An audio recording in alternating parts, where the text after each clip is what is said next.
নমস্কার, দিশা নিউজের তরফ থেকে সকল দর্শক এবং শ্রোতা বন্ধুকে জানাই অন্নপূর্ণা পূজার প্রীতি শুভেচ্ছা ও অনেক অনেক ভালোবাসা। অন্নদামঙ্গলে একটি গল্প আছে। বলা হয়েছে নবাব মুর্শিদ কুলি খানের কাছে নির্ধারিত দিনে টাকা মেটাতে না পারার জন্য মহারাজা কৃষ্ণচন্দ্র রায় মুর্শিদাবাদে কারারুদ্ধ হয়েছিলেন। কৃষ্ণচন্দ্রের দুর্গা দর্শন না হওয়ার কারণে অন্নপূর্ণা সাক্ষাৎ দর্শন দিয়েছিলেন তাকে। সেই থেকে বাংলায় অন্নপূর্ণা বা অন্নদা পুজোর সূত্রপাত বলেই অনেকে মনে করেন। অন্নদাত্রী দেবী অন্নপূর্ণা দেবী দুর্গার আরেক রূপভেদ। তিনি ক্ষুধার্ত মহাদেবকে অন্নদান করেছেন। পুরাণ মতে চৈত্র মাসের শুক্লা অষ্টমী তিথিতে কাশীতে আবির্ভূতা হয়েছিলেন দেবী। সেই সূত্রে এই তিথিতে দেবী অন্নপূর্ণার বাৎসরিক পূজা হয়। এই পুজো শুরু হওয়ার পিছনে পুরাণের কাহিনী আছে।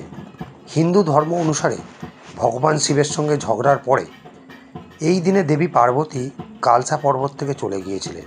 সঙ্গে ছিল নিজের প্রয়োজনের খাবারটুকু। তার অনুপস্থিতি পৃথিবী জুড়ে দুর্ভিক্ষ শুরু হয়। এটি দেখে ভগবান শিব খাবারের গুরুত্ব টের পান এবং বারাণসীর উদ্দেশ্যে রওনা হয়। বারাণসী তখন পৃথিবীর একমাত্র জায়গা যেখানে খাবারই পাওয়া যায়।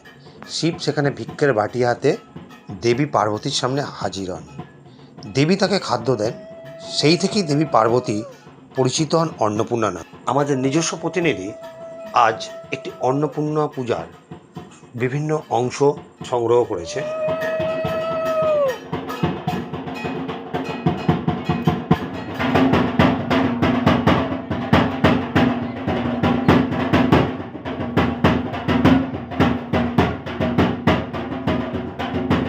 মেষ রাশিতে ভাস করে দেবী শুক্লাপক্ষে দুর্গা মহা চৈত্রে বাসন্তী অষ্টম ব্যয়াল তীর্থ বারে ভো